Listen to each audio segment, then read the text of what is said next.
विमान दरअसल एक स्पेस शटल है जो खला में सैटेलाइट छोड़ने के बाद जमीन पर वापस लैंड करेगा और एक बार फिर से इसे यूज किया जा सकता है। मतलब ये नहीं कि आप अपने पड़ोसियों को ठीक करवाए, अपने आप का इलाज करवाए, किसी अच्छे साइकाट्रिस्ट के पास जाए। टोटली रिमार्केबल के वो लोग इतने बड़े अचीवमेंट्स कर रहे हैं। मीन्स कि उन्होंने चंद्रयान भेजा और वो एक ऐसा मिशन था जहाँ पे आज तक कोई नहीं पहुँच पाया और उन्होंने एक कम बजट में वहाँ पे पहुँच गए थे।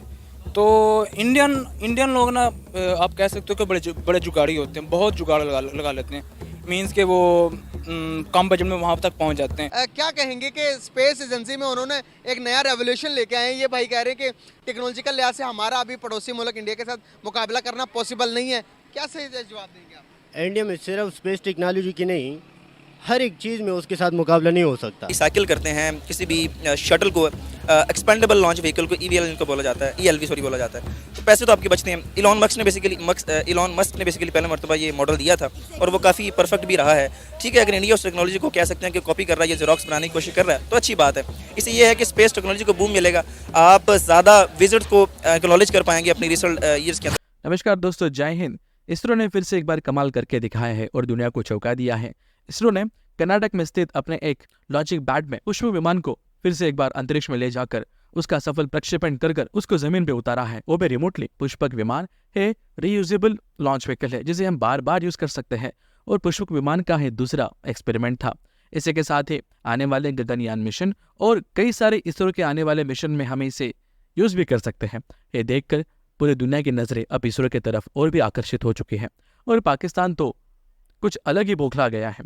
पाकिस्तान को लगता है कि इसरो क्या सच में इतना पावरफुल है कि वो नासा जैसे बड़े बड़े एक्सपेरिमेंट कर सकता है। कुछ सालों पहले इलॉन मस्क की कंपनी स्पेसएक्स में भी कई सारे एक्सपेरिमेंट किए और तब जाकर वो रीयूजेबल लॉन्च व्हीकल बना पाए, पर भारत ने बिना किसी कैजुअलिटी के या फिर कोई भारी नुकसान किए बिना ही पुष्पक विमान को 2 बार काफी सफलतापूर्वक इसका परीक्षण किया है। आइए देखते हैं इस वीडियो में किस प्रकार से पाकिस्तानी मीडिया ने इसके ऊपर रिएक्शन दिया है और पाकिस्तानी लोग इसके ऊपर क्या कहते हैं। जय हिंद। कि हम एक सुई बेस पे आपने बात की कि इंडिया को अमेरिका की सपोर्ट है, लेकिन आप ये देखें कि इंडिया बहुत सारे जो मिशंस हैं वो अमेरिका की मदद के बगैर कर रहा है। चंद्रयान 3 मिशन उनका देख लें जो कामयाबी के साथ चांद के साउथ पोल पर लैंड किया। इसके अलावा वो गगनयान मिशन भी लॉन्च करने वाले हैं। 3 से 4 वो अपने एयरफोर्स के जो लोग हैं वो खला में भेजेंगे, वहाँ पे वो 3-4 दिन गुजारेंगे, वहाँ पे स्टडी करेंगे और उसके बाद ज़मीन पर वापस आएंगे। डेफिनेटली जब आप इस तरह के प्रोजेक्ट करते हैं तो कहीं ना कहीं आपको डेवलप कंट्रीज़ की हेल्प की ज़रूरत होती है। मैं यहाँ पर ये नहीं कि मैं इंडिया की बड़ाई कर रही हूँ या इंडिया की तरफदारी कर रही हूँ, कम से कम वो कुछ कर तो रहे हैं, लेकिन आज तक हम अपनी एक सैटेलाइट भी लॉन्च नहीं कर पाए। हम हर चीज़ के लिए चाइना के मोहताज हैं। नहीं, देखिए इसमें ना समझने की ज़रूरत ये है कि देखिए एक बच्चा होता है ना छोटा सा, तो उसको माँ चलना सिखाती है, फिर जब वो सीख जाता है तो फिर ऐसा नहीं कि माँ हर वक्त उसके साथ होगी, उसकी उंगली पकड़ के उसको चलाएगी। तो सेम केस कंट्रीज़ का होता है। देखिए ये जो सैटेलाइट स्टेट्स का मॉडल है ना अमेरिका का, कि कुछ ऐसी कंट्रीज़ होंगी जो कि अमेरिका के ऊपर डिपेंडेंट होंगी। उसमें जापान आ जाता है, उसमें नॉर्थ कोरिया आ जाता है, उसमें साउथ कोरिया आ जाता है। ये कंट्रीज़ तो कम्प्लीटली डिपेंडेंट है, जिनकी मिलिट्री को भी अमेरिका ने ऑन किया। लेकिन उसके बाद कुछ ग्रे एरियाज़ भी हैं कि कुछ ऐसे कंट्रीज़ हैं जाके, फॉर एग्जाम्पल कभी पाकिस्तान था, आज इंडिया है, जिनकी इकोनॉमी को अमेरिका जो बूम करने की कोशिश करता है उनको स्टेबलाइज करने की कोशिश करता है।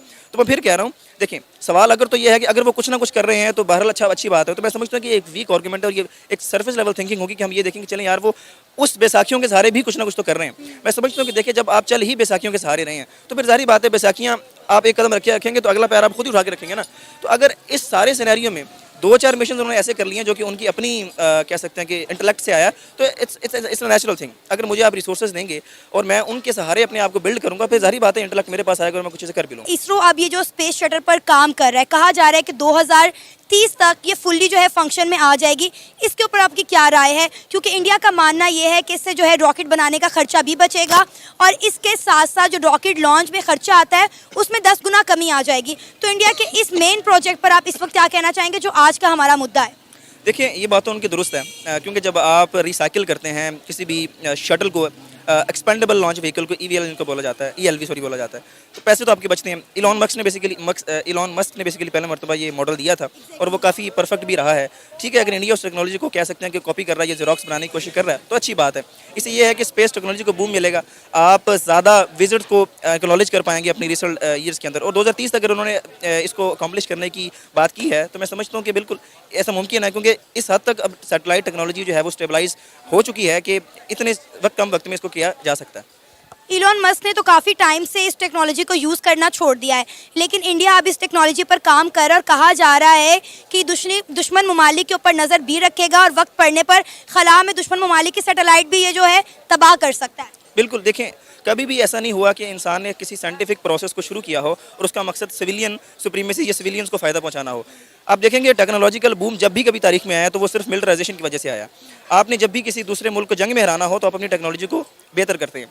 इसीलिए जितनी भी सैटेलाइट टेक्नोलॉजी है आप देखेंगे इनकी हिस्ट्री को उठा के देखें तो ये बने ही इस ज़िम्मे में थे कि मिलिटराइजेशन की जा सके, अपनी आर्मी को स्ट्रॉन्ग किया जा सके ताकि दुश्मन को पछाड़ा जा सके। तो सही बात है, इंडिया भी उसी लीग को आगे लेके चलेगा, कोई नया काम तो नहीं कर रहा। जितनी भी सैटेलाइट यानी आप स्पेस में लेके जाते हैं तो उसमें एक एस्पेक्ट है जो आवाम को दिखाया जाता है कि देखिए अभी हम आपको सहूलियत प्रोवाइड कर रहे हैं, लेकिन पस्त पश्त यही एक्चुअली रीजंस होते हैं कि आप उसके जरिए से जो है ना वो जासूसी करते हो। तो जाहिर बात है इंडिया भी ऐसा करेगा। अगर मैं बात करूँ टेक्नोलॉजी के लिहाज से, क्या लगता है कौन आ गया, पाकिस्तान या फिर हिंदुस्तान? जाहिर सी बात है, ये तो ऑब्वियस है इंडिया। इंडिया की गवर्नमेंट आप देखें ज़्यादा अमीर है, ठीक है, पहली बात तो ये है। और वैसे भी उनके साइंटिस्ट ज़्यादा पढ़े लिखे हैं, ठीक है, और उधर करप्शन भी कम है, ठीक है। तो इसीलिए मुझे लगता है कि उनकी स्पेस जो टेक्नोलॉजी है ना, सब कुछ जो भी है वो ज़्यादा आगे है। अच्छा, स्पेस एजेंसी की बात की तो आपको पता है कि पाकिस्तान या फिर हिंदुस्तान की स्पेस एजेंसी का नाम क्या है, इंडिया की स्पेस एजेंसी का? वो इसरो। इसरो का। पाकिस्तान की? पाकिस्तान की नहीं मुझे पता।